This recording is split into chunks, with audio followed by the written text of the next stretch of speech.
Jane Trotter. I am the president of our League of Women Voters of the Northwoods. I'd like to welcome you all to our monthly meeting. Our topic today will be civil discourse, and we'll be hearing from Jane Banning. I'll introduce her in a moment. I want to remind people, first of all, we'll do the welcome to country, which is basically that the League of Women Voter wishes to thank and acknowledge the Chippewa, Ojibwe, Ho-Chunk, and Potawatomi nations on whose land we practice democracy. So thank you. And also as a reminder that the League of Women Voters is a nonpartisan organization. So please keep that in mind if you have questions and when speaking. So with that, oh, and you can type your questions in chat. I believe I saw Karen Kitsey here. Mm-hmm. Okay, so she'll sort of be monitoring those questions. And Jane, I don't know if you want to be interrupted with questions or you want to hold them until the end. I think we might hold them till the end. Okay, so we're going to do that. So with that, let me introduce Jane Banning, and let me get to the place where I know Jane Banning very well, but we're going to do it this way.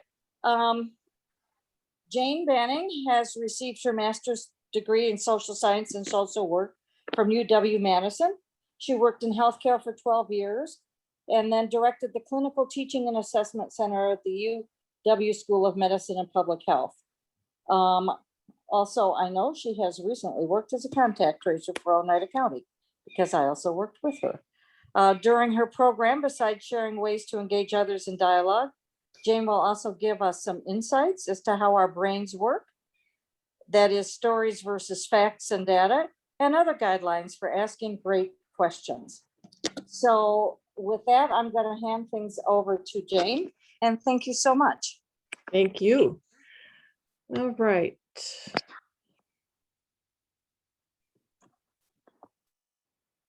Hang on, and I will share my screen.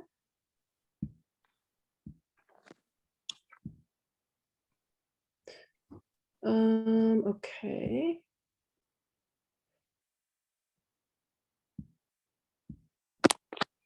Does everything look in order there? I'm not seeing a shared screen. Louise, excuse me, Louise, would you please make Jane co-host once again, since she logged off and came back on?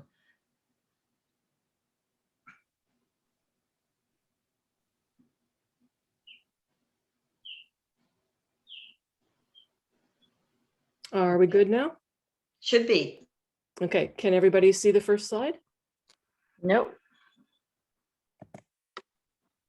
No slide. I had started screen sharing, so I'm not sure what else is happening here. Jane, when you started screen sharing, did you have multiple choices of screens to share? I did not. Because you may have selected the wrong one if you're. Oh, okay. All right. I'm sorry about this. I can leave the meeting and re-enter again. I think if you just stay in and share. Again, I can't get to a screen share option. Okay, let me try this one more time. Sorry about this, you guys. Forgive me. All right, share screen. Do you see my, okay. There we go. Good. There we go. Good. Right. All right. So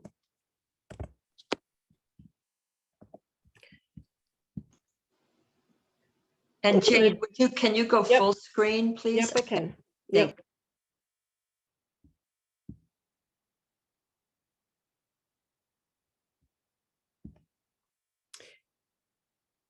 Better? It's right. just that you're not full screen at this point. So we're seeing your sidebars. Okay. Let's see.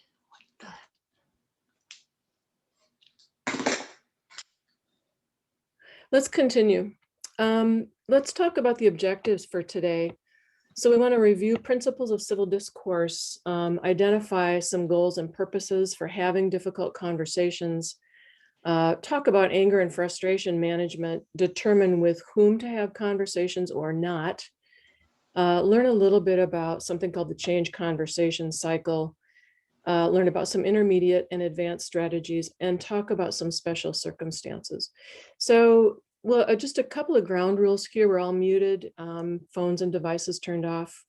I think it would be a good thing to save questions and discussions to the end, or to use the chat box. We'll end at about 90 minutes. And then if you have other suggestions for ground rules, let me know or type them into the chat box. So civility it's more than being polite, although polite is always good. It's about basically disagreeing without disrespect and seeking common ground as a starting point for dialoguing about differences. It's listening past our misconceptions and teaching others to do the same thing. Civility really is the hard work of staying present, even with people with whom we have deep-rooted and fierce disagreements. And this is not my work. This is from the Institute for Civility. There's a lot of information that's helpful there. Civility is unequal to agreement. So since we're all here with benevolent intent, what could possibly go wrong? Well, there you have it. And here's one thing that can happen. The amygdala can happen. And there it is. It's this tiny structure deep in the brain. The amygdala is part of the limbic system, which controls our emotions and drives, survival instincts. And it really cannot tell if a threat is a wildebeest or if it's an argument. Our brains get so worked up. The scientists who have studied brain and neurobiology know this. So we also know that we're all wired to move towards safety and homeostasis. We have to do that to survive. But if the amygdala fires up when we're upset, we move into that fight or flight state. And what happens biochemically to us? We all know. We forget how to think. We forget how to reason. So when we're threatened in this way, we're in fight or flight, we tend to look to our groups for safety. Groups mean that we have a way to survive. We have a way to get food. We have a way to get shelter. We have people with whom to affiliate. So related to groups and civil discourse, there's some excellent research done by the Hidden Tribes Project. And I will just say, my note at the bottom here indicates I wish they'd reconsider the word tribe, but they didn't. This was in 2018, before we really thought about the impact of some of our linguistics. But the Hidden Tribes of America survey looked at 8,000 people, a representative sample of the population based on the census. They conducted 6 hour-long focus groups, 30 one-on-one interviews of at least an hour with people from across 7 population segments. They answered hundreds of questions. This was a really big study that was solidly conceptualized. Now, this is where we talk a little bit about political affiliation, but we're really not going to spend much time there. This is what the Hidden Tribes Project found in distribution of ideology.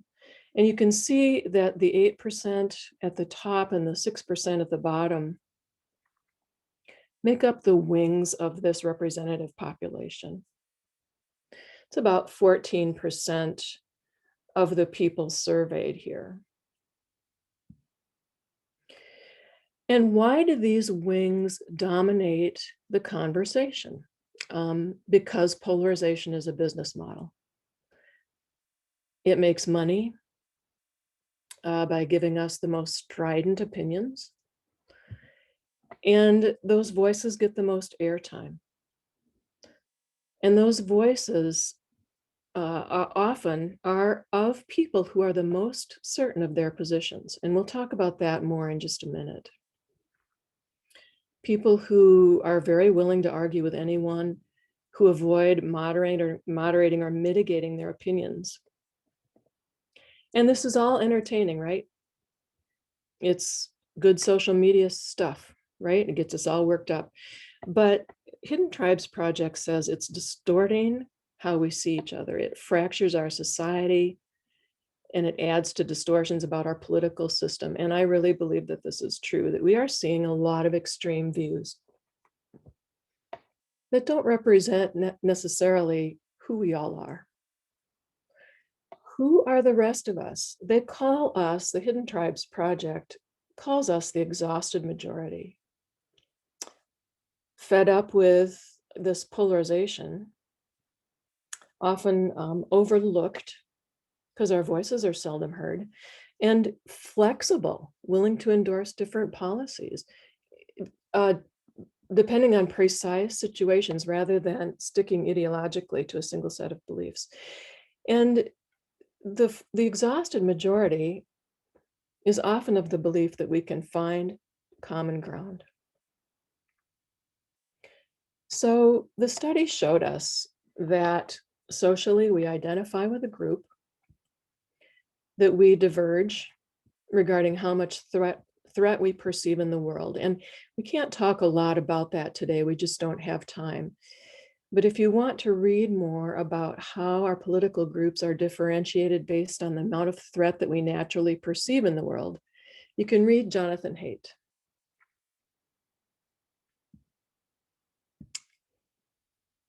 So basically, we're complex. As a society, we're complex as individuals. And there are reasons why we hold the beliefs that we do. The Hidden Tribes Project shows us the exhausted majority is here, and that we need to understand our differing core beliefs and values in order to have conversations. They say the vast majority of Americans, 3 out of 4, believe our differences are not so great that we can't come together. Let's make that a reality. So we need our group. Obviously, we're wired for survival. We need our group to survive, but also getting in the way of civil discourse is intellectual humility and cognitive bias. So y'all have probably heard about the Dunning-Kruger effect. And that's in which people mistakenly assess their ability cognitively to be greater than it is. So basically, the more we know about something, the less certain we are. Or those who don't know that they don't know. And I can think of lots of examples in this regard. One is a physician confronted with a question about abdominal pain. Let's say it's right lower quadrant abdominal pain. And I might say, oh, that's appendicitis. But there are a lot of other differential diagnoses. Could be ectopic pregnancy, could be a bowel disorder, could be, as in the case of someone I know very well, constipation. So the more we know, the more options we can see. And those who don't know that they don't know.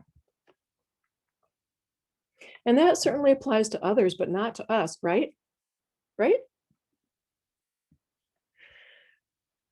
Another issue in having civil conversations is emotional reasoning. So I get drawn into this trap all the time.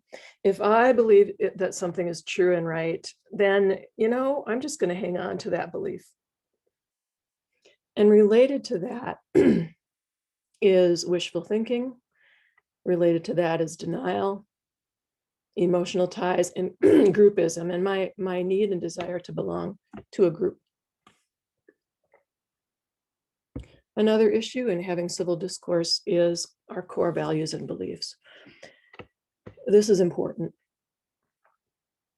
These are beliefs and values that we hold the most strongly. They often develop in childhood. Sometimes they're even developed before we are verbal. Our core values expand and are entrenched by our life experiences. They are strong. They're incredibly sensitive to being challenged. And when those core beliefs of ours are challenged, that amygdala, again, is unable to distinguish between this challenge and that wildebeest that wants to kill us and eat us. That's how physiologically, biologically aroused we become. So I want to keep in mind that if we want to have a civil conversation that might challenge some core beliefs of other people, either directly or indirectly, this can backfire and result in even more entrenchment. And when our core beliefs are challenged, the same thing can happen to us unless we stop, give some attention to that reaction, and manage that reaction, or in other words, develop some self-awareness. Self-awareness of what? Of our lack of knowledge, our own Dunning-Kruger effect, of our affiliation, our strong affiliation with a group, our need for that group, self-awareness about our own core values, those very strongly held fundamental values, our shared perspectives, remember the exhausted majority, awareness about the media's stake in exaggerating how divided we are, and that amygdala hijacking us. So keep all these things in mind as we're starting to wade into difficult conversations. So this is our dog, Brandy. Brandy was a very courageous terrier, but sometimes she was not so courageous. And I just use this picture to illustrate that we want to always, if we can, assume the best intentions of other people and ourselves. We probably are both, all of us, the exhausted majority. And really fundamentally, when I think about how much do we believe in trying to make the world a better place? Or is it too hard, as Brandy is saying, I just want to hide in my blanket? We also have to ask ourselves, I think, if they don't want to try, if the other side doesn't want to try, why should I? So we'll make a pivot here, a segue to talking about anger and frustration that can occur when we're beginning to get involved in a difficult conversation. We can't manage what we don't know. So if we aren't self-aware about what our cues are when we're frustrated and angry, that can be a barrier to having a civil conversation. So you all know this about yourselves. Heart rate, sweating, all of these indicators of anger and frustration are ones that we want to become friends with, familiar with, lean into and understand. We could become aware of those things so we can manage them. How do we manage them? One way to do that is to engage the parasympathetic nervous system. And that's the management of the flight and fight response. We can do that by taking a very long breath in and a long exhalation. So that will help us manage the fight and flight reaction and dump serotonin into the gut, help us calm down. Another way to manage the feelings of anger and frustration that can arise when we're trying to have a civil conversation is to develop an internal cognitive anchor. This is something to rehearse. It's like a mantra to call upon when we're in situations that become conflictual. It might include a simple phrase, something like, I can do this, or this is so interesting. I wonder what I'll learn here. Or how can I better understand them? So some phrase you can come back to center and anchor yourself during conflictual conversations. A really useful book is How to Have Impossible Conversations. It's down at the bottom of the slide here by Bogosian and Lindsay, published in 2019. And their tips for managing difficult conversations and anger and frustration include practice. Practice by getting yourself all worked up alone by yourself I know I can do this. Heck, easy, right? And get all worked up. And then practice some of these skills, whether that's a cognitive anchor or becoming aware of your cues alone and rehearsing them.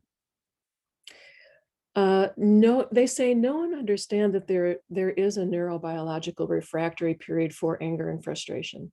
That means that after a while, we are going to calm down. It's about 20 minutes. But you've probably experienced this. I know I have. It takes me a little while to come back to homeostasis, but it will happen. We want to become aware of what topics set us off and then back off if we need to. They really encourage us to be safe. If we can't be an adult, leave it alone, they say. And don't counterattack, either in person or online. Anger just begets more anger, and that's not what we want. We want to not generate more anger. We want to generate more goodwill. They suggest never responding electronically while angry. Uh-oh. Oops. And to listen, and listen again when we become frustrated, to ask questions, to slow things down, to de-escalate. And then after a tense interchange, to offer an empathic statement to your conversational partner, something like, this is frustrating for me too. Or I hear you, I hear what you've been saying here. I love this. They suggest getting curious, not furious. That a little bit of detachment can really work wonders. And that detachment could take the form of thinking, you know, I wonder what influenced this person to think this particular way. Or what am I feeling right now? Get a little detached about that. Why am I feeling so upset, angry, or frustrated? How can I understand this better? Again, with that cognitive anchor. What am I trying to learn here? As in, am I trying to learn patience? Am I learning how to hang in there? Am I trying to learn how to converse about this particular topic? We get curious instead of furious. So to sum up, think about our cues when we get angry and frustrated. Remember to exhale. Develop that cognitive anchor. Don't attack. Get curious, and remember that metaphysical song, life is but a dream. Row, row, row your boat. Don't take it all quite so seriously. But I think we can all benefit sometimes from foundational communication skills. You know, we all know these things, they're second nature. It's not any kind of rocket science. But one way is to remember how to ask questions again. And in difficult conversations, it's helpful to ask open-ended questions rather than why questions or yes, no questions. So think about the who, what, when, where, how.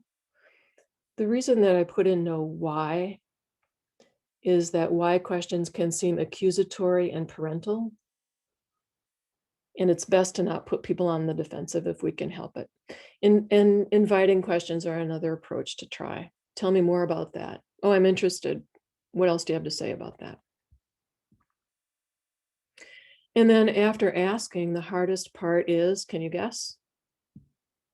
Yes. I'm not kidding here. Good listeners are really rare. They are so rare in our world. Have you not been? I know I have been a part of lots and lots of conversations that are just sequential monologues. They aren't dialogues because neither party is listening to the other. We just go back and forth. The last vacation I think we took, long time ago, was to Door County. So let's say I say to my friend, you know, we went to Door County a year ago. And instead of my friend saying, oh, really, how was it? Say, oh yeah, I went there 6 months ago. It was really great. So she has not heard me. She has not responded to me. She's just moved on to cover her own topic rather than having a dialogue or having a sequential monologue. This is one of my favorite quotes in this whole presentation. It's from Melissa Weintraub, who is a rabbi. and a co-founder of a group called Resetting the Table. She speaks to this listening ability, and she says, when people feel heard and seen as they wish to be heard and seen, they relax their guard. It's both very simple and very hard to accomplish. We have to give them the most powerful and eloquent articulation of their own thinking. Then and only then will people even begin to consider information that doesn't fit their usual narratives. And she says, in fact, this is one of the only ways to get people to listen when they're emotional or entrenched in a particular worldview. Now, I'll just add here, I think this is the fourth talk I've given on civil discourse, fourth or fifth, I don't remember. Some groups want to practice civil discourse skills. And to do that, we've had a follow-up session of role play, or of people bringing particularly difficult questions to the group to try out with each other. So we'll just offer that as maybe a follow-up session sometime in the summer or fall, if people are interested. Another foundational skill is to use your nonverbals, not these. These are bad. Prompts and body language. Go on, tell me more, that's interesting. Nods, smiles, and gestures. Not those particular gestures, nice gestures, leaning in, uncrossing your legs and arms, if we're talking in person. Verbal good communication skills include reflection, which is reflecting back to the person their underlying or subtextual message. Paraphrasing, which uses other words to show that you've heard them. And summarization. So do you feel like having a little teensy tantrum at this point? Like, why bother with this? Why can't I just say what I want to? This is so dishonest. In fact, I've had people say this. This is dishonest to try to manipulate conversation this way. Other people have said, I can't stand it. They don't bother to listen to me. Why should I always have to try? So I'm just giving you permission to have a small emotional tantrum at this moment and to think about, why should we try? Well, I think this is why.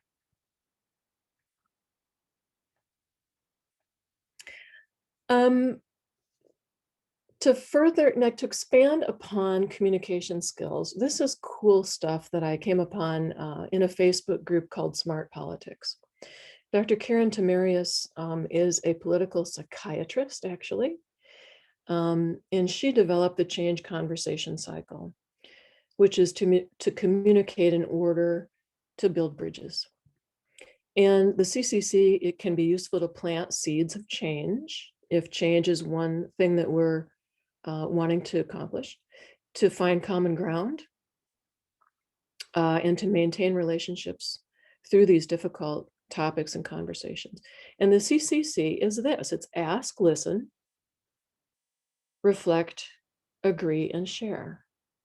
So this talk is going to be available to you online. So you can come back and look at this slide again, but it's ask, listen, reflect, agree, share. We already talked about ask and listen. So let's talk about reflection. It's powerful. It's hard to do, but it's so valuable. It shows the other person we've heard them. There's some evidence that it may increase oxytocin, which is a bonding hormone. It increases the chance for influence or agreement, and it establishes trust and psychological safety. If someone doesn't feel psychologically safe with us, they're not going to listen to us and hear what we say and hopefully be influenced by us. Reflection is repeating back to the person what you heard or what you sensed. And it's harder than it sounds, but it's really, really fun to practice. Agreement. So I can imagine conversations in which, and I've had conversations during which I cannot find, or I think I cannot find, one dang thing to agree with the other person on. I don't know if you've been in that situation. But I will also maintain that there probably is at least one thing that we can agree on with our conversational partner. It might be as simple as, I agree with you that this issue is really important. or I agree with you that this is difficult to talk about, or I think we both find this important. I agree that that people have the right to talk to each other about this. We may have to go way, way back to those very fundamental human values to find something to agree upon, but it's a very important step in this process in the change conversation cycle. Sharing is when we talk about not facts and data, but stories, narratives. Facts and data, we're not wired for facts and data like we are for stories, because they cause us to pay attention, and they involve us emotionally in a different way than facts and data do.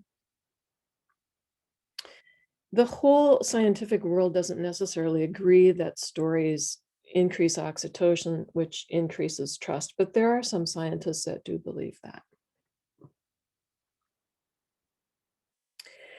So here's where some of our audience may say, this is the time to pile on the facts and the data. Finally, I can show them how wrong they are. Oh, happy day.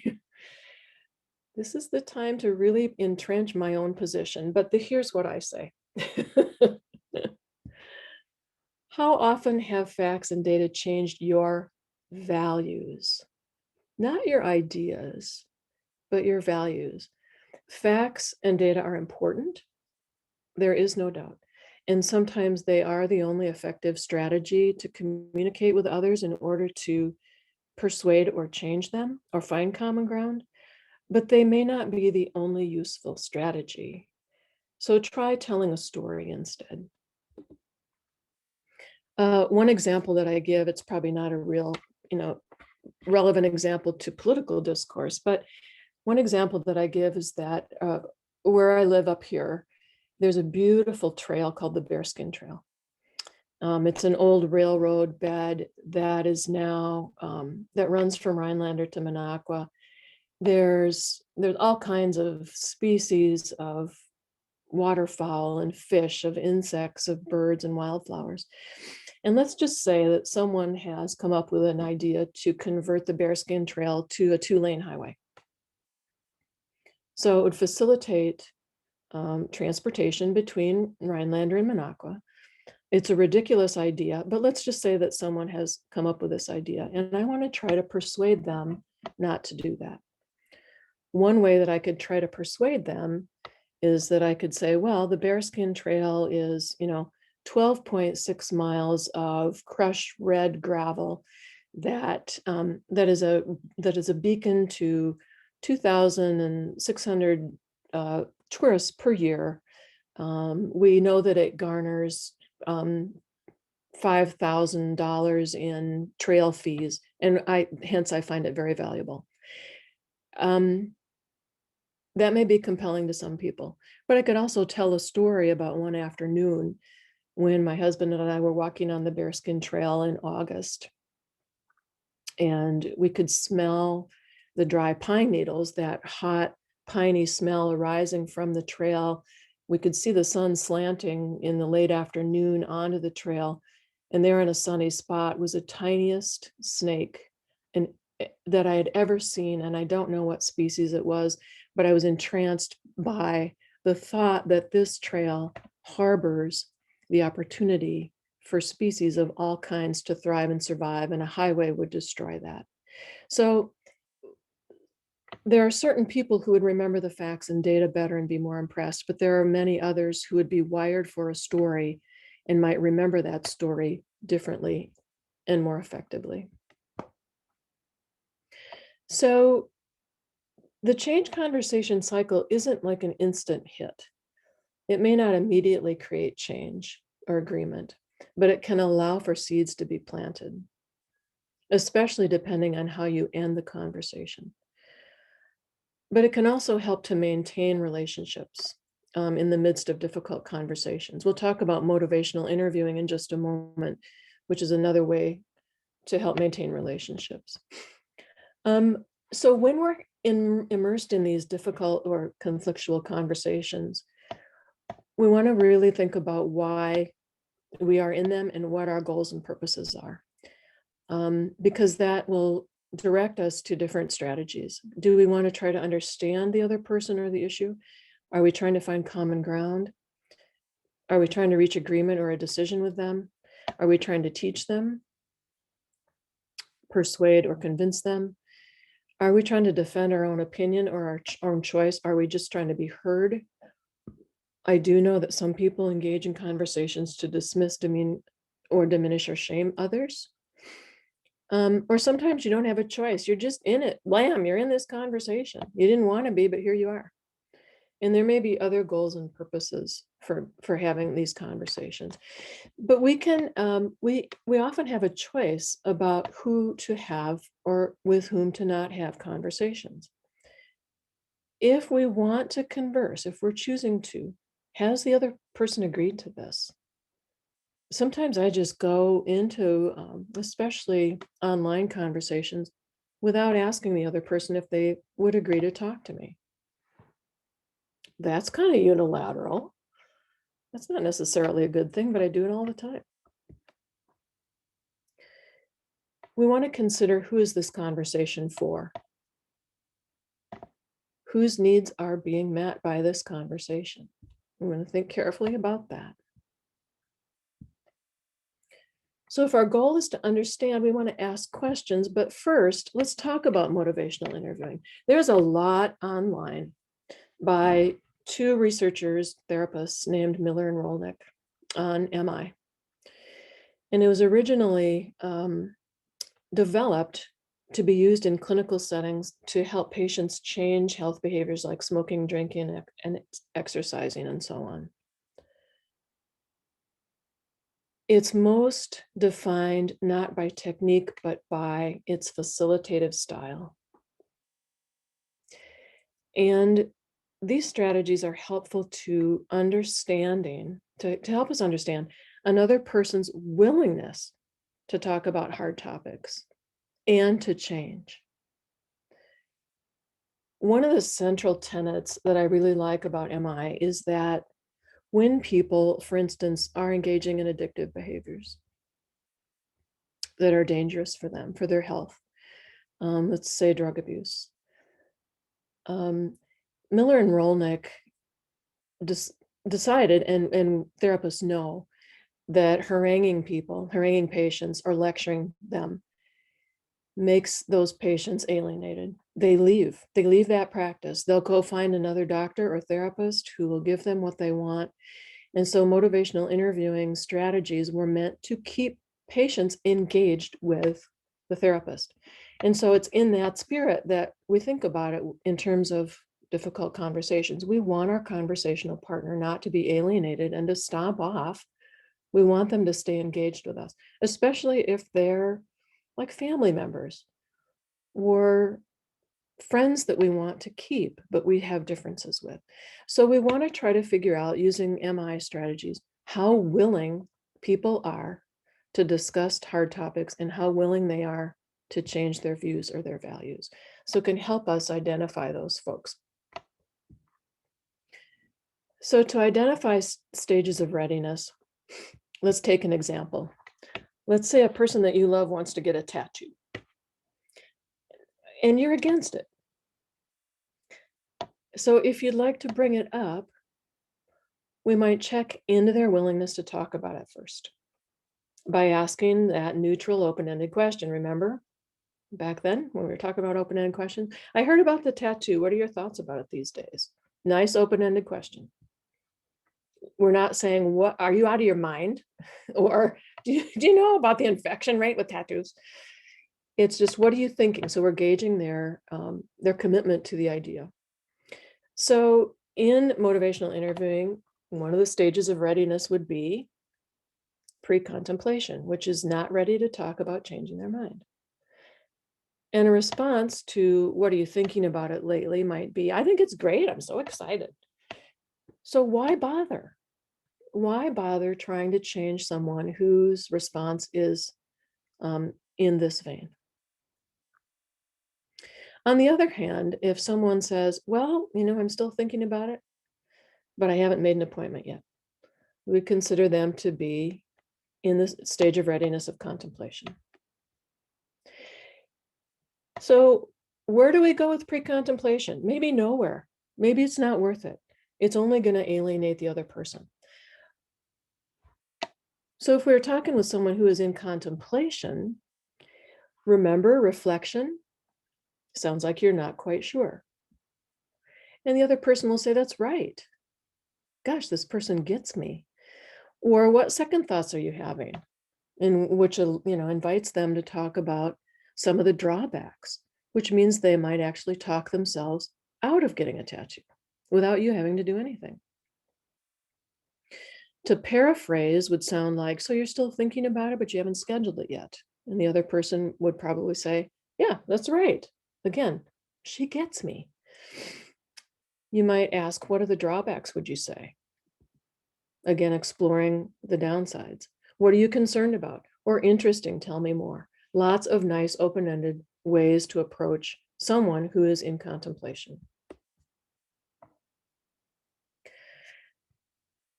So the greatest expert in the world, maybe self-proclaimed, on networking says that a good networker or a good communicator has 2 ears and 1 mouth and uses them proportionally.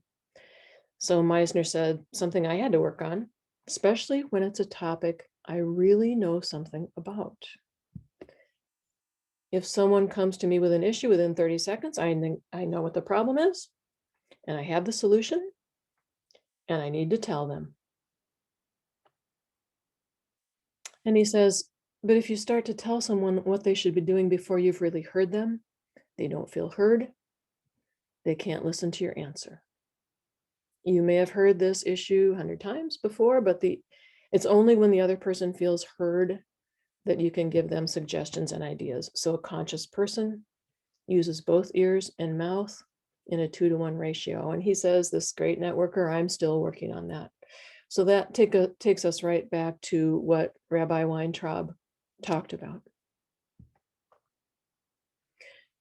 So we just take 10 seconds here, think about what you might have learned, if anything, new today so far. We have just a few more slides left. It is 4:45. And so we'll have a little bit of time at the end for discussion. But just to cement a few things in your mind, you might take a note or two about what you've learned so far.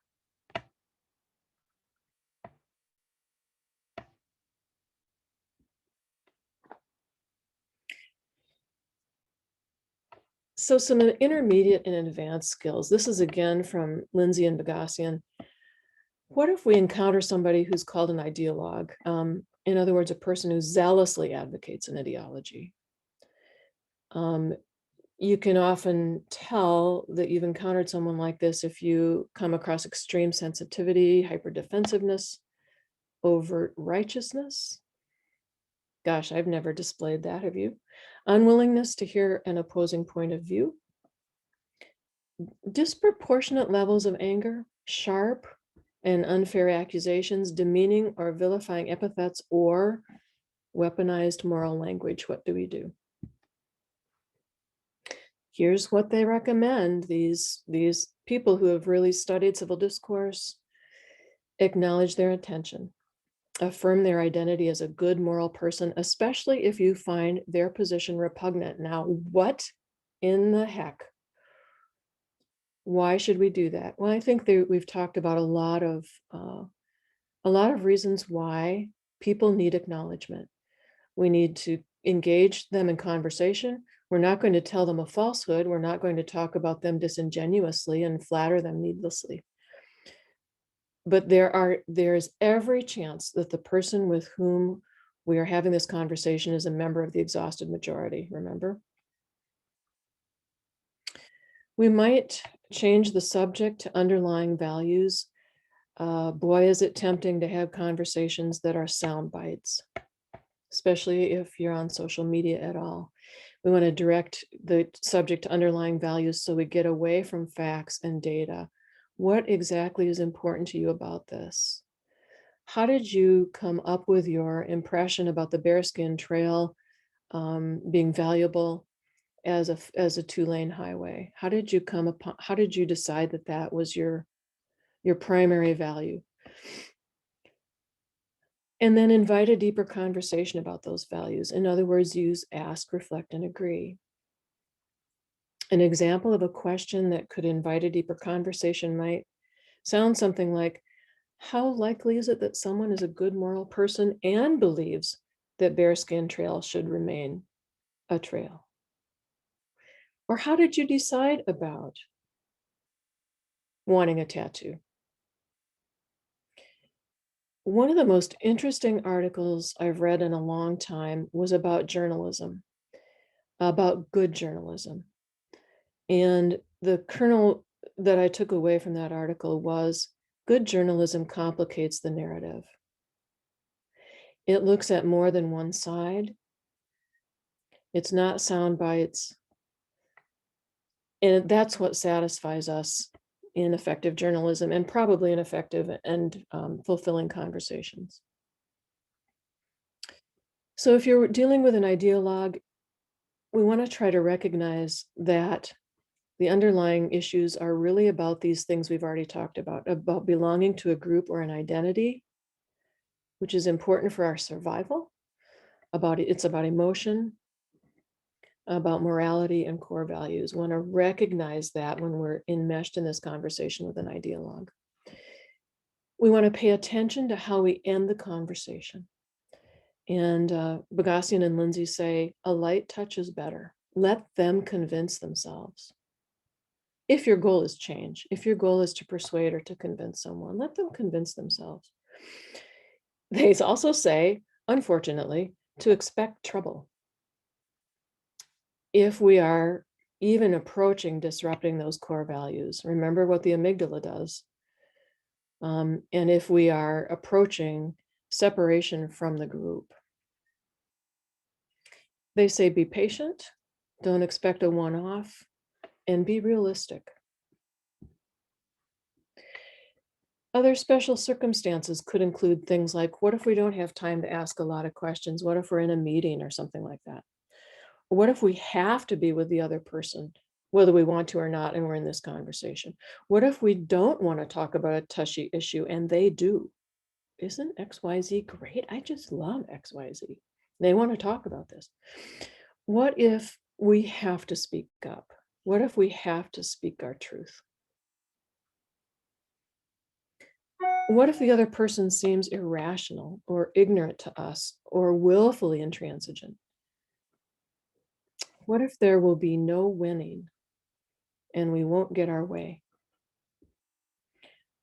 What if something we treasure will be irrevocably lost if we don't speak up?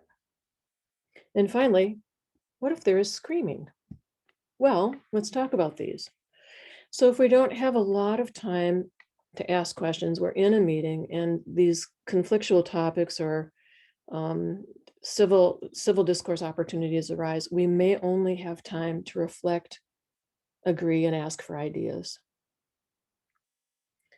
Sounds like you feel strongly about this issue. I agree, it's really important. What do you suggest we do from here?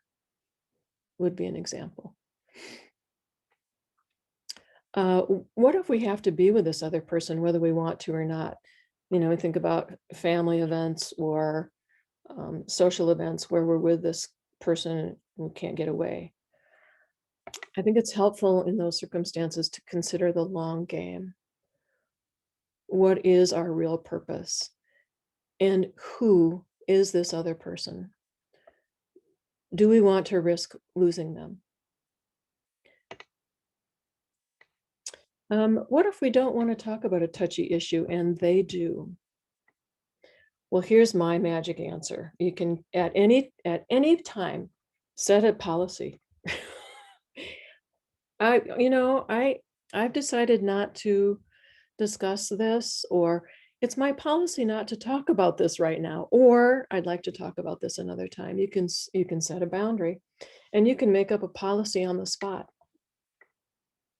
especially if you know that this is not going to end well, or you're in a circumstance where it's just not manageable. There are times, I think we've all had them, when we have to speak up. We just have to speak our truth. And I worked with a nurse for many years who had a perfect response to situations like that. Her simple response was, "Not for me," or "Not for me. I see it differently." So when we have to speak up and speak our truth, and really that's the only option that we feel is reasonable, we just need to understand what potential fallout could be. What if the other person seems irrational, ignorant, or willfully intransigent? Think about those ideologue strategies that we talked about just a minute ago. There may be, no other way to proceed other than to ask a lot of questions and to decide very early on that what our mission is going to be in this conversation is to learn about the other person, to learn about this particular position or political affiliation, maybe. Maybe I'm just going to end up asking lots of questions about tattoos. I don't know. Could be interesting. What if there won't be any winning and we won't get our way? I think in that circumstance, we might want to consider reframing what our expectations and needs are. What are we really wanting here? What are we expecting to have happen? Do we have to win? And I think finally, if we don't speak up, will something that we treasure be irrevocably lost? Is it the relationship with this other person? Will losing that relationship cause us regret later? Is this topic challenging some of our sacred beliefs? Will finding these deep divisions between us mean that we lose this other person forever? I know that's happened. If our divisions mean we lose respect for that person or they for us, is it worth it? And, if our values don't get out into the world during this conversation, do we lose the chance to create change forever? So just some ideas to ponder if we get into the situation and feel like something we treasure is going to be irrevocably lost. Finally, if they're screaming, leave. End of story. So why do we do all of this? Why do we flail around and strategize about having civil discourse? I think this is why. This is my granddaughter. She has a lot to live for. And I want her to inherit a world that's a little more peaceful, less divisive. I don't know that that will ever happen, but I do know that I don't want to try to put out more anger and divisiveness than already exists in our world. So whatever your purpose is for having civil discourse, I hope you've gotten a few strategies today from our conversation. We are ending earlier than I thought, which is a really nice thing. It also may mean that we have a chance to have some discussion at this time if you'd like to. So I think we could unmute.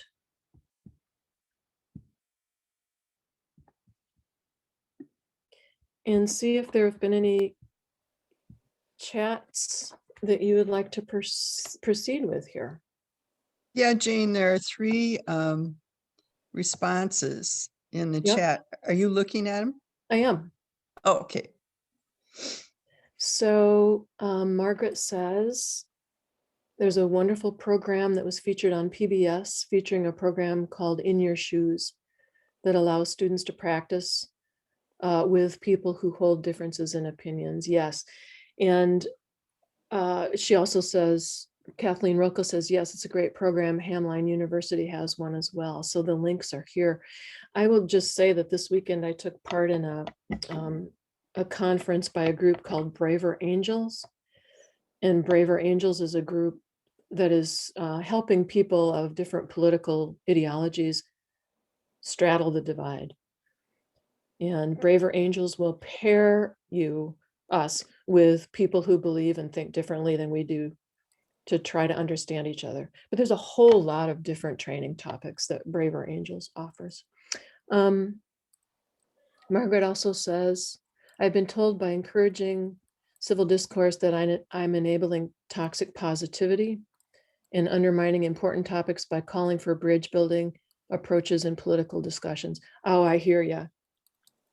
I hear you. I know bunches of people who just are all about fighting back. And I get that. I understand that. I think civil discourse has to be individualized for each of us. There's no one right way. But Margaret, I hear what you're saying. Dave says, my biggest concern is a troll or someone who gets his or her joy and happiness from owning the other person, in other words, dominating them. And there's always the threat of violence these days. I share that concern as well. There probably is no arguing with a troll anyway. Don't know exactly where they're coming from psychologically or emotionally. But it's probably not a healthy strategy to try to engage them. However, if you're talking about social media, there can be some real benefit to onlookers or bystanders watching us engage with civility and detachment. Jane says, can I speak some about empathy?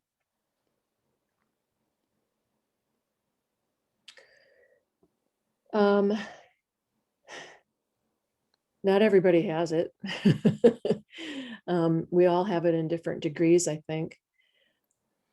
I guess I'm not sure, Jane, what your question might be. Do you want to expand on that some? Are we unmuted?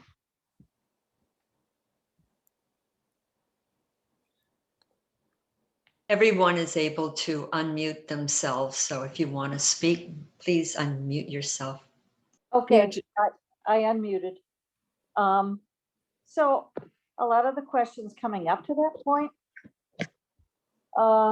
especially the troll, a lot of the reading that I have done has, and it's also, it was very helpful when I was doing contact tracing.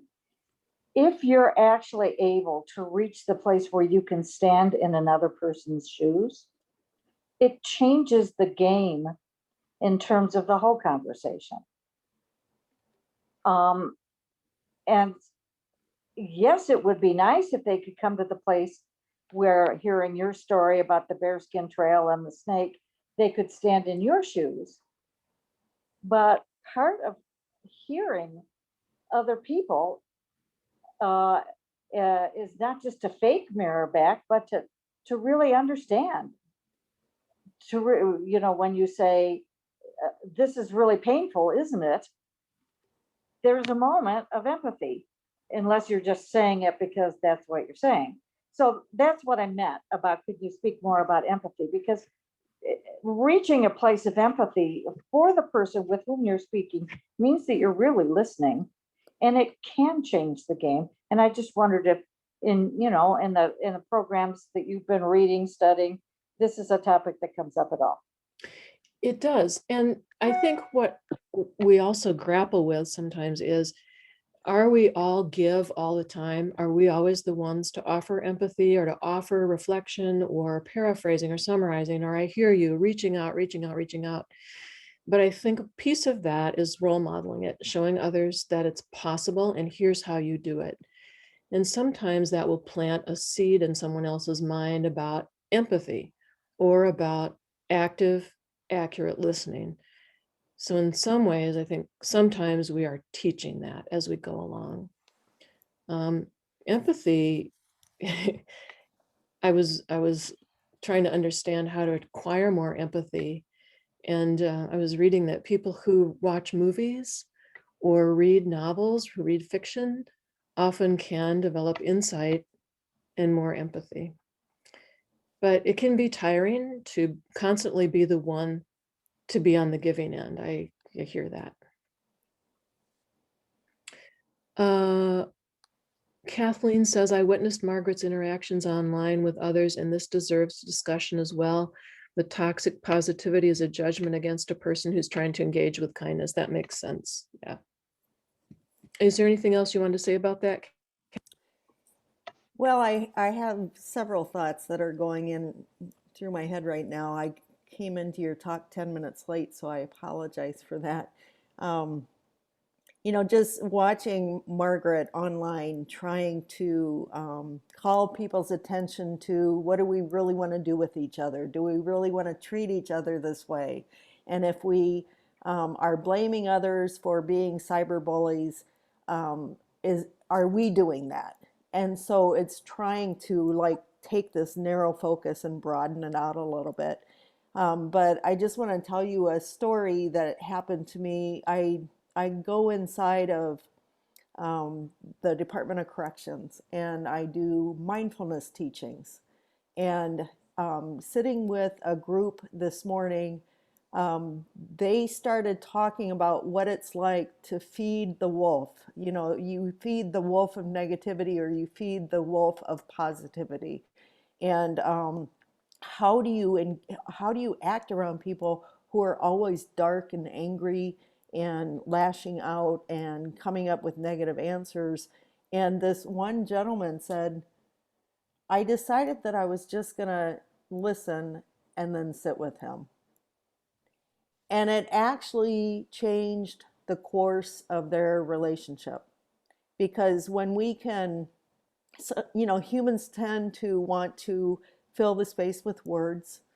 And sometimes the words are skillful and sometimes they're not. But we try to fill the space with words because we're trying to fix things. We're trying to make them better. We're trying to help people understand a different point of view, all kinds of things we're trying to do. And there are times that holding the space and being present to another human being because they have value as a human being. And even if nothing is being said, that's giving a really strong statement of presence.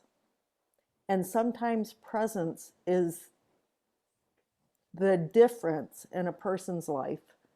You're being present to them without trying to judge, change, influence, whatever. And sometimes people just have never had that in their entire lives. And to be able to be willing to do that, even if it's for 2 minutes, you know, try to get a room full of people to be silent for 2 minutes and not have any kind of other sound. It's a significant practice. And it makes a difference in people's lives. Silence is not so easy. It's not. Correct. But it can be healing. Yes. So Jane, there's another question in the chat box. Yep. Tracy says, I'm struggling with building bridges, what involves both sidism and validating anathematic belief structures. Tracy, can you talk more about that?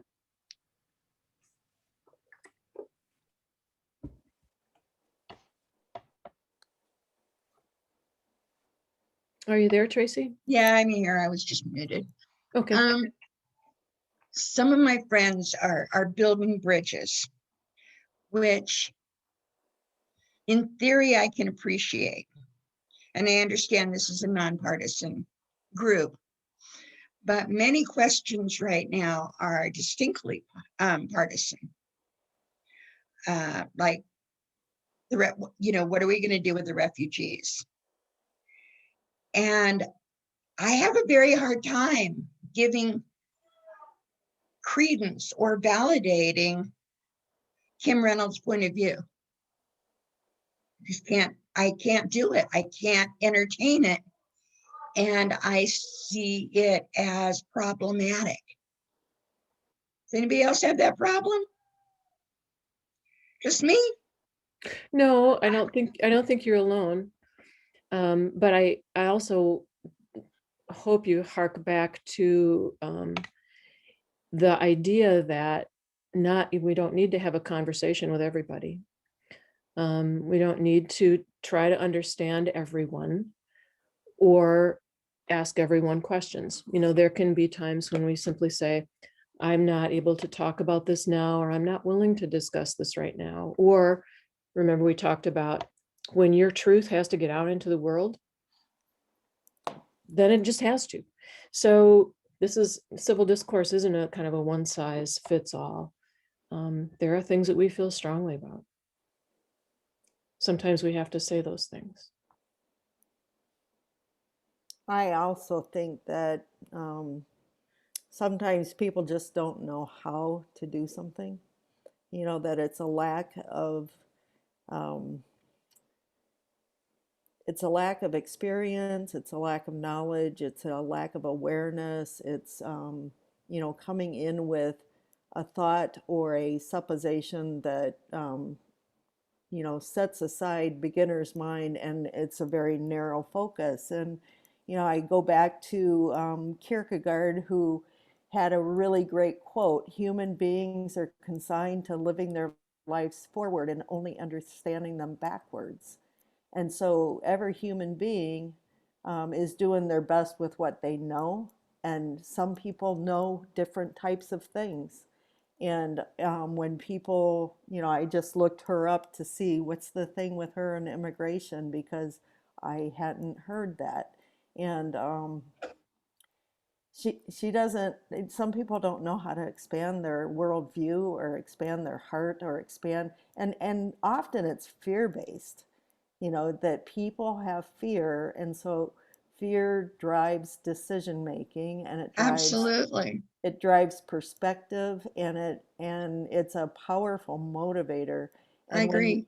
when you look at fear, it's like an umbrella, and under fear is all these things that have damaged that kind of original goodness that humans are born with, you know, because I think we're born with original goodness, and we get dented, you know, by life, by family culture, by the community we grow up in, by privilege. You know, there's just all kinds of reasons that our personalities are shaped. But people act upon what they know. Kathleen, Yes. this is Jane. Hi, I Jen. like that because it gets to several different things.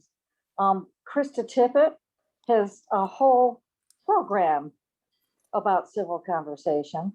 And one of the questions she says that you may ask, but probably not first off, you have to see if the person's willing to engage, is what is it that you're most afraid of about this? Mhm. And Yeah. if you reach a place that it's a safe, they feel safe to answer that, it unpacks a lot of stuff. But in the asking it, you aren't asking it to prove something, you're asking it because you want to know. And if you can step into those shoes of fear, it may change the way you respond. And it's a very powerful question. And sometimes when I've asked it, it's really opened up something. And other times it that person has just been so freaked out because they're trying so hard not to look at what they're afraid of, that that's the end of the conversation. So it you know, you do the best you can, but you're really wanting to understand this person, and asking what they're most afraid of is really can be very helpful. Well, I agree absolutely with you, Jane. You know, finding out what people are afraid of, being curious. And I used to work in a hospital situation and end of life care with palliative care. And there were times we would have a person come in with brain injury, and 30 family members would swoop in to the hospital. And there was anger, and there was fear, and there was blame, and upset, and judgment, and all kinds of stuff. And what I often would do is think of myself as an anthropologist. You know, I want to understand this family system. I want to understand, you know, Carol Gilligan was a great one for saying, what's the reason behind the behavior? You know, what can we find out about people? What can we learn about them? Sometimes we don't have very much time. You know, like you have to get to the middle of something because someone's dying and decisions have to be made. And so, you know, be curious, be inquisitive, have beginner's mind so that you're open and receptive to learning and discovery before you jump in and try to change things. You know, you need to understand what's going on. I have I'm just gonna, I have a raised hand here. It's Margaret.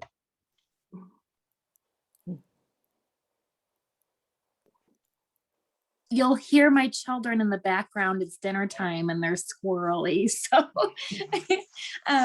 you know, I just want to piggyback off Kathleen. Kathleen and I have never met in person. Our friendship started with COVID and just doing some community organizing. But just to my comment earlier, she really just sets this amazing tone, really very much a role model to me with modeling, approaching hard topics in a well-informed and non-judgmental way. So Kathleen, thank you. You're a real leader in that. I read a quote this week that just really struck me. And it said, "The civility we crave comes not from holding our tongues. It will come from valuing our differences." And I really like that because I feel like that could be read both sides of the aisle, really just valuing our differences. And, you know, also, you know, as people were saying that, you know, we're all products of our own conditioning. And so I think a lot of the time these internet trolls and these people that are just really ready to lock horns, you know, I try to almost approach them with compassion, like seeing that almost as a symptom of trauma, you know, some kind of emotional trauma or family patterns, you know, that were somehow their communication skills, they don't seem to have a lot of insight. And a friend told me once, the root emotion of anger is fear. And so just much to what you all have been saying, that really helps anchor sort of my place of compassion with people. It just helps you disengage in a way and see them in a way that, you know, like you have said, is learning how to kind of back off if it's not going to be head in a positive, productive direction. Absolutely. There's a few more comments here. Thank you for saying that too. Lori says, after a contentious discussion with someone I care about, I've had some success trying to identify where the two of us share beliefs. Excellent. And Dorothy says, how can we get off the binary? In other words, move beyond the consideration of only two choices, only yes or no, or only your way or my way. And I think asking questions and trying to learn is maybe part of the way there, Dorothy. And Tracy says some questions are binary, including most value-based answers. What's the non-binary answer or rephrasing of should children be left in cages? Well, the yes, no questions are the ones that trap us, that where we only have a binary choice. So that's when we expand into the who, what, when, where, and how. Cricket says, what happens when people in power use the civility of disengagement in issues that are hurting people? I guess, Cricket, I wouldn't know if that's civility of disengagement or if that's detachment. And conversations with people in power have a whole nother aspect to them, I think. It's unlike us having conversations with each other where we come from a kind of a level playing field. But if we're talking about an elected official or someone who has control over our money, then we have a whole nother dynamic going on there. I don't know if that addressed what you meant, Cricket. Yes, it does, I think, to some degree. Yeah, thank you. Thank you. Mary Ortel says, wow, good discussion. Kathleen Rilke is great. She is. Irene says, I just heard an example conversation on the subjects of guns, coal, abortion, and vaccines between representatives of two opposing groups that created amazing empathy. It's called Hands Across the Hills. It's recorded on YouTube. Thank you, Irene. Hands Across the Hills. Dorothy says, any tips for communicating with individuals who seem incapable of personal insight?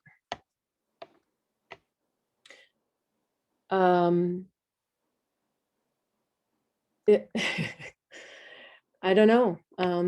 We're talking about trying to communicate with somebody who is coming from a very different place. I guess I don't know that I ever know anyone else completely and thoroughly enough to say that they would lack any insight. Do you want to talk about that more, Dorothy? We're talking about a sociopathic person?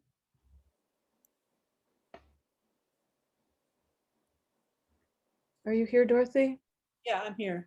I'm trying to think of a better way to express that.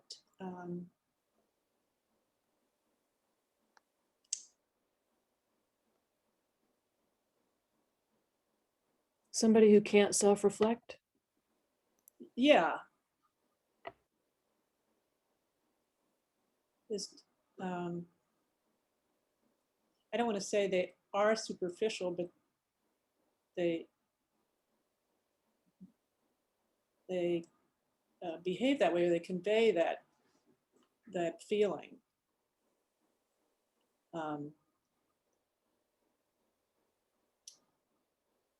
Or maybe they're just resisting and protecting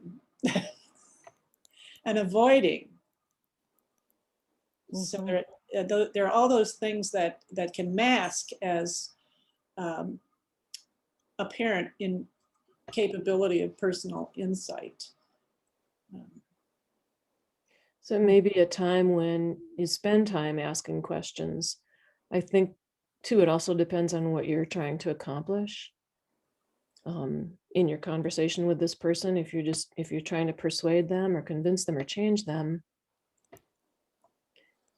Or related to that, can you suggest some phrases for the end of a conversation that set the stage for a follow-up? In other words, instead of going off in a huff or stomping off in anger, or, instead of leaving it there, some things that you can say that, like I say, that set up for a future conversation. Let's not let it, yeah. You understand what I'm trying to? Yeah, I if mean, I had to say it, I would. and it depends on where the conversation has wended its way through the thickets, but it may be something like, this has been really interesting for me. I want to thank you for taking the time to talk about this. Can we talk further? Or what would you think about talking further? I got a thumbs up there. It could be, this is, I've learned a lot here. This has been really helpful. It may also be something like, would you be willing to talk to me again about this sometime? And it's kind of hard to springboard from kind of no context, but an invitation of sorts. You may, depending on who it is, you may just say simply, thank you so much. I especially like the way you phrase it of what would you think about talking about this further? Because that just kind of, it opens the door without obligating them to pick a time and date when neither one of you are really ready. Yeah, especially if there's been some heat. A variation on the question to bring people to empathy was, what is it about your experience of your community, your upbringing, that formed your opinions about this issue? Yeah, how did you decide to embrace these particular values? Dave says, I really admire the kindness everyone is expressing here. I do too. This kind of gives me goosebumps. I agree. Jane says, let's give this a couple more minutes, then move to conclusion and closing. Irene says, how do you approach conversations with someone in power over budget issues, etc.? I will be on a Zoom on Wisconsin budget priorities this Thursday. Need ideas. Okay, let's help her. expressing gratitude and perhaps complimentary therapy, so to speak. What can you say that you appreciate about this person? Yes, that would be another way, Dorothy. What do you appreciate about this person as you conclude your conversation? So, Irene, I don't know, we only have a couple minutes. One of the things that we can consider doing here is having another session similar to this, maybe just briefly reviewing some of these concepts and then bringing topics to the table. And however many people are here, I don't know how many, if we have 30 people here, we have probably 180 years of experience, of life experience, to help each other through topics like this. But Jane, if we took 1 minute to address Irene's question, would that be okay? Okay. How do you approach conversations with someone in power, an elected official who has opposite opinion and has a position of authority over budget issues? I will be on a Zoom on Wisconsin budget priorities this Thursday. Need ideas.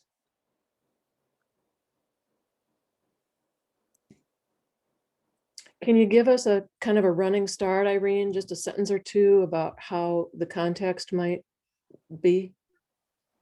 Yes, the topic is it's the wisdom groups throughout the state of Wisconsin who are meeting with our local reps, and there's a booklet on budget priorities that we'd like to present. So we're trying to just narrow it down just locally, and just talk about, like, it might be the immigration issue or the issues about treatment and alternatives and diversions, or and I'm thinking about trying to talk about what we've experienced in our community that has been helpful, but there's the idea of we should not spend any money, and they're rather cutting these programs versus seeing the need. Or another thing is like the schools, and putting money into the special needs for kids, and then how those kids end up getting funneled into the prison system if they don't get the resources or the teachers don't have the help. So I'm not sure. I'm supposed to facilitate this small group discussion with our local reps, and if there's a question that can help. I know that some of the people who are going to be joining this are very passionate and angry already, and I don't want it to turn into a bigger divide than we already have. Asking lots of questions, those open-ended questions, telling stories, examples of how programs have changed people or redirected or provided opportunities for people. I think in just role modeling the open-ended question, empathy, reflection, agreement may get you somewhere. You want to try to kind of bring the temperature down. Yeah. Mm-hmm. Yeah. And I'm going to step in here now because we are running out of time. And Okay. Irene, actually, you've identified a really hot issue that you probably do not have enough time, just like we don't have enough time in the course of what you're facilitating. And so what Jane has done is basically say, here, we may need to have another meeting on this. And I would suggest that is correct, because there is so much interest, and that may be something that you as facilitator are going to need to do. You've then validated what's going on. You've put it on the table, but you probably will feel a lot of pressure to try to get it all resolved right then. And it may not be something you can resolve right then. And just that pressure may make it worse. So consider giving it a little more time. And if people are that hot about it, that passionate about it, then you might be able to change the existing agenda, or you may be able to set something up going forward differently. So that, and I'm going to have to do that right now, because this has been fabulous. And I think if people are really interested in going forward with a second conversation or whatever, because all of us in the League of Women Voters need to know how to carry these conversations on an individual basis into our elected representatives or into public meetings. So that may be something, if you're interested, send some email to the information at League of Women Voter, LWVNOW, and we can sort of like try to collect those. And maybe we can find an additional setting or a workshop, because we are always looking to do this kind of thing. So that is great.